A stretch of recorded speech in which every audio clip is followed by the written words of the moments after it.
巨人国艾尔巴夫如何展开？贝加庞克和龙有什么计划？大家好，我是朱爱笨。埋藏了10几年的伏笔，原本以为已经成为绝唱的奥哈拉，又出现了回响。就在上一周的分析里，我们还在挖掘奥哈拉事件中被学者们丢出琥珀的书籍与太阳王国之间的隐藏联系。本话中，这些书籍再次扮演重要角色。那本封面印有太阳标记，名为 Progress 的书，早就暗示了古代王国的先进文明，竟成为后来贝加庞克重要的学识来源。贝加庞克通过研究奥哈拉留下的文献，也提出了关于古代王国的假说。这段故事与当年三叶草博士说的那些属于互相对应、互相解释。当年三叶草博士就谈到巨大王国被世界政府的联军击败，现在贝加庞克明确了这场战争发生在空白100年间，这其实都是当时已知的信息，并没有新的线索。贝加庞克基于奥哈拉的遗产进行研究，那么他对于空白100年间的历史应该没有超越当年的奥哈拉，但不同的是，他发现了那名古代机器人，并在他身上找到了一些技术线索，验证了文献中的知识，使得当年岛的技术水平突飞猛进。换句话说，古代王国依然有着许多秘密等待挖掘。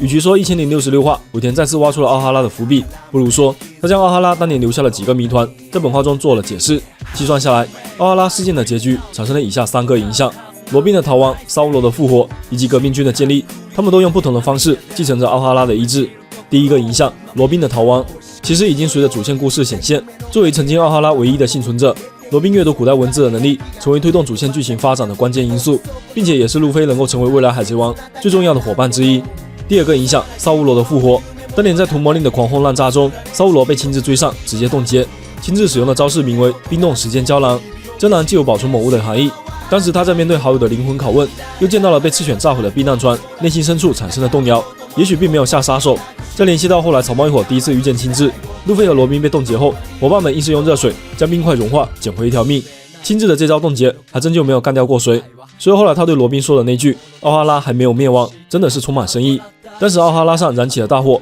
被冻结的萨乌罗失去意识，等到被大火灼烧的时候，身上的冰块被高温融化，但本人也在无意识中烧伤，很可能最后跳入海中才侥幸逃过一劫。这也许就是后来他浑身缠满绷带的原因，除了隐藏身份以外，也遮挡了浑身的伤痕。现在回过头来看1056话，记得提到烧伤男时，特地给了罗宾一个问号特写，也许就是在暗示与罗宾有关。那么烧伤男会不会就是萨乌罗呢？他保管着奥哈拉遗留下的书籍，里面有部分关于古代王国的线索。当年三叶草博士就是靠着这些书籍以及历史正文，揭露了古代王国的真相。但随着他本人身死，这些真相并没有流传下来。剧情严格按照尾田设计的主线，还是需要到达拉夫德路才能知晓一切。但对于萨乌罗来说，他很清楚当年奥哈拉被毁灭的原因。如果要继续替奥哈拉战斗下去，那么最好的方式就是接着研究古代王国的真相，将奥哈拉没有完成的事业进行下去。那么他就有了收集历史正文、研究古代文字的动机。而基德、基拉一拿到历史正文后，就想到了要去找烧伤男，至少说明了烧伤男是认识历史正文的，并且也在研究这些终极秘密。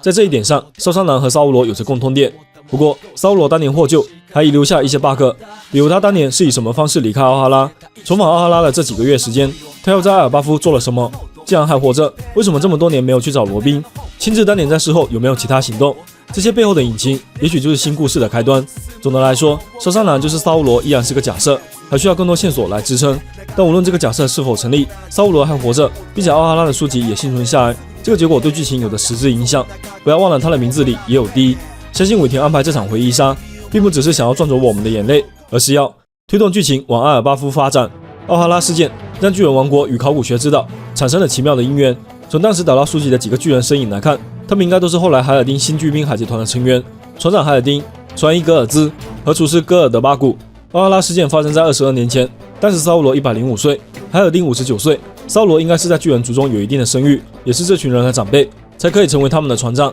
后来在主支线线，海尔丁初次登场是在德雷斯罗萨的竞技场，那个时候他已经成为了8级的雇佣兵，本人参赛的目标是夺取烧烧果实，获得强大的力量，进而成为全巨人族之王。从海尔丁的野心来看，巨人族应该也是一个崇尚力量的种族。艾尔巴夫在巨兵海贼团没落后，似乎很少参与到海外的战争中，也许正是因为国内有不同的部落正在互相争斗。当年在大妈的回忆里，艾尔巴夫就有战士村和城镇这样不同的区域划分。那么既然有战士村，会不会还有工匠村、船匠村这样的划分呢？处于中心位置的就是拥有统治地位的城镇，而城堡中刚刚诞生的王子洛基。既然有王子，那么阿尔巴夫必然有一位巨人国王，只不过他并不能完全统领所有巨人，所以海尔丁的目标才想要成为全巨人族之王。既然阿尔巴夫不是一个完整的国家，也就意味着有某些问题要等着路飞他们去解决，重新将巨人族团结起来，成为未来那场巨大战争中不可或缺的重要力量。在海贼王的世界观里，巨人国阿尔巴夫被称为世界第一强国，是各方势力都想要得到的力量。世界政府连坑带骗，也只得到了少数几名巨人战力，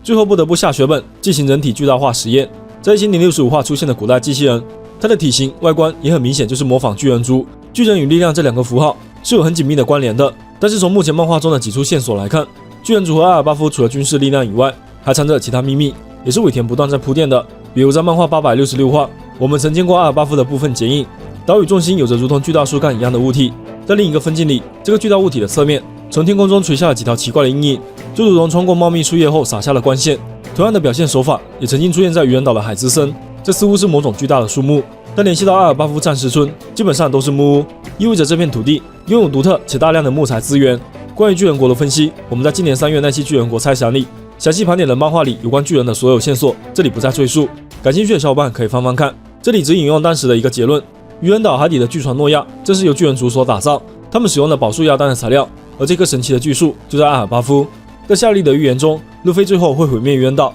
这背后另一层含义是，全体愚人族需要在岛屿被毁灭前离开愚人岛。那么当年愚人公主和乔伊波伊一起准备的巨船诺亚，很可能就是用来迁徙族人时所用的工具。愚人族虽然都会游泳，但是要从危险的深海1万米来到陆地，还是需要船。而巨船诺亚在愚人岛事件中被路飞部分损毁，海王类当时就说，师傅诺亚需要借助内族人的力量，能够应对这么巨大船只的种族，目前也只有巨人族了。当年路飞在香波地群岛解救了那名巨人族船将斯坦森，临别时的话语就是一个伏笔。那么既然未来修船时需要巨人族的协助，那么前提就是要先解决阿尔巴夫的问题，又回到了草帽一伙的主线任务上。所以到1066话为止，即便抛开之前乌索普的各种 flag， 草帽一伙已经有了太多理由去阿尔巴夫，要让世界迎来黎明，离不开阿尔巴夫的力量。现在又叠加了罗宾与萨乌罗的羁绊，那块下落不明的红石，会不会就是因为藏在与世隔绝的阿尔巴夫，这么多年来才没有被人发现呢？以巨人族的力量，要将他从海之森带走，并不是难事。巨人国的冒险看来势在必行。而这次奥哈拉回忆的第3个影响，也是最重大的影响，即是促使了革命军的诞生。万万没想到，斯坦草博士年轻时也曾经出海浪过，虽然说是冒险家，但是看这架势，说是海贼我也信，应该是和诺兰多的探险船类似的船队，有着一定的战力，才能在世界各地游历。奥哈拉事件发生在22年前，当时三叶草85岁，龙33岁，贝加庞克43岁。所以当他出海时，那会龙和贝加庞克还是小孩子，也许那种崇拜的感觉，就像当年见到罗杰的小佩德洛一样。奥哈拉被毁灭后，龙和贝加庞克不约而同的前来吊唁，此时他们都有了不同的身份。贝加庞克已经成为了庞克哈萨德的研究所所长，所以他乘坐了政府军舰，也有大大的 PH 字眼。而龙所在的组织名为自勇军，这个名字是第一次出现。从龙的打扮来看，自勇军也许就是革命军的前身。龙应该很早就在从事一些反抗天龙人的事业，但更多是防御性质。按照贝加庞克的说法，龙是反对战争的，他才是真正的和平主义者。但奥哈拉的事件发生后，让他坚定了创建一支军队的想法。这段剧情虽然只有几句对话，但是一下子就让龙的形象丰满起来了，也让革命军的诞生既合理又很有意义。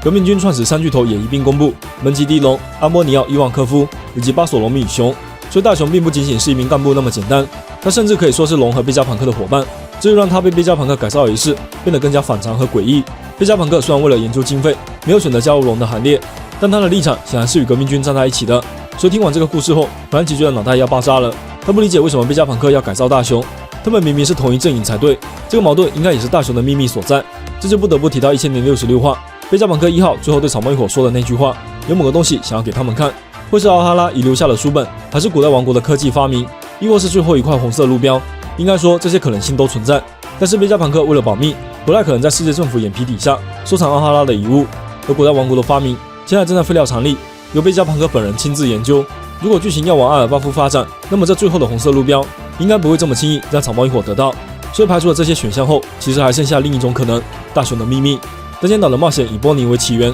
而波尼来到这里就是为了大雄被改造一事，找贝加庞克算账。弗兰奇从当年603话藏到今天的伏笔，在1066话又再次提起。既然现在贝加庞克的立场已经明确，那么大雄的秘密也应该揭晓了。很有可能又是像这次的插叙手法一样，以世家对草帽一伙、贝加庞克本体对波尼这2个不同的视角来解释熊的秘密。我在不久前的1064话分析里，曾经给大家分析过和平主义者计划的真正目的。贝加庞克为了营救大雄，以改造人实验之名，让大雄短暂获得自由，并让大雄成为第一架和平主义者，成为后来所有和平主义者的雄弓。大雄并不是被迫改造，而是主动接受改造。龙明显是知道这个计划的，他在顶上战争后还给伊万科夫做了解释，只是这段漫画被尾田掐掉了，没有在当时告诉我们。龙既然是反对战争的人，他很可能才是和平主义者这个名字真正的来源。如果和平主义者计划是龙、贝加庞克与大雄的合谋，那么一定会给大雄未来的复原留下余地。大雄是非常特殊的肉球果实能力者，这股能力能够弹出痛苦、疲劳这种精神层面的事物，也就意味着意识或者思维也有可能弹出。他很可能将自己的意识弹出，由贝加庞克保管，并在未来适当的时机让大雄恢复。或你因为大雄的事件对政府和海军十分厌恶，又和萨博一起参与了胜利事件，在弹尖岛片的末尾，由他将大雄的意识带往大雄肉身所在的卡马巴卡王国，并将胜利事件的真相告诉龙和革命军，这整条线索就完整了。而作为支撑整个和平主义者计划的关键人物，贝加庞克，他的技术才是核心。上一话说他考古的梗，大家玩得很嗨，但是其实奥哈拉最著名的是考古学。从那本 Bagman 的内容可以大致推断，这些书大部分是游记、见闻之类的书籍，记录着古代王国的一些蛛丝马迹，可能描绘过这个王国繁荣的盛况，就好像是画了很多饼。但真正要把这些发明重现，还是需要技术。应该说，奥哈拉的书籍给了贝加庞克启发，而那台被发现的机器人则提供了研究方向。而贝加庞克研究的技术依然是最关键的。1066话中，随着奥哈拉会议结束，贝加庞克的本体也终于亮相，吐着舌头的科学顽童，头顶着半块苹果，许多小伙伴应该一眼就认出来了。这是分别致敬了爱因斯坦那张吐舌头的照片，以及另一位科学巨匠牛顿，双上之前分身里的爱迪生和毕达哥拉斯。武田在贝加庞克的人设上，真正体现了人类群星闪耀，而他43岁时的巨大脑袋模样，也终于解释了当时凯撒回忆里贝加庞克那完全不符合比例的黑影，确实就是完全不符合比例。这样一来，让人对伊姆那个尖尖的脑袋浮想联翩。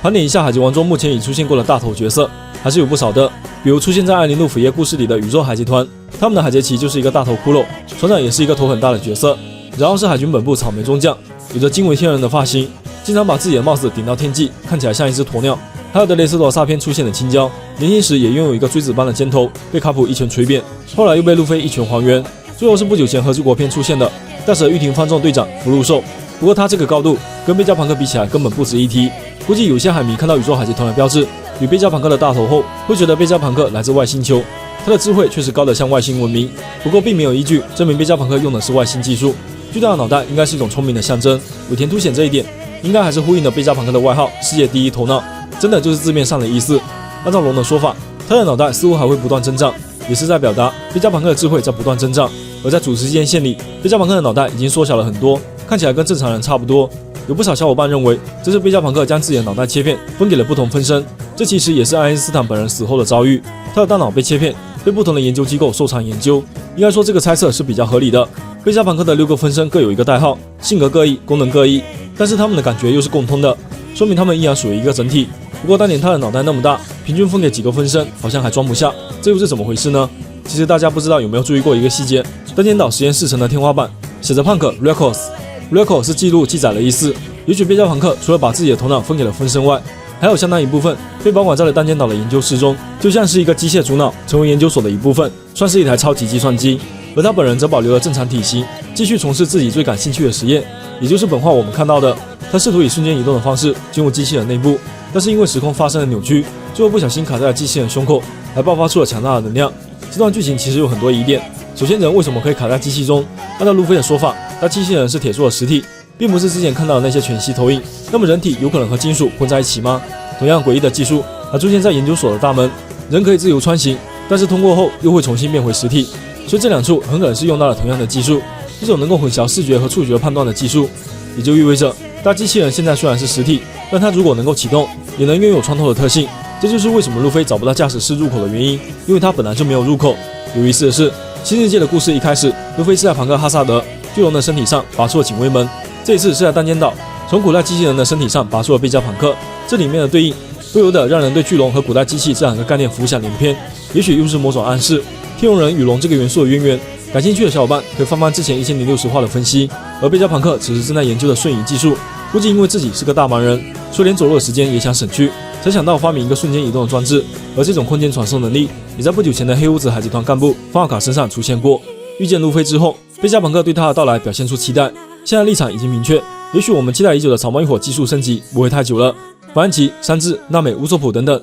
和技术工具有关的伙伴都有机会得到贝加庞克的指点，单间岛的故事越来越好玩了。以上就是海贼王1066话的细节伏笔分析啦。细心的小伙伴可能发现了，本周的伏笔分析做了一些改变，不再强调段落划分，而是追求一整话的流畅分析。不知道大家更喜欢哪种呢？也欢迎在评论区和其他海迷一起聊聊本周剧情。我是朱日本，下期见啦！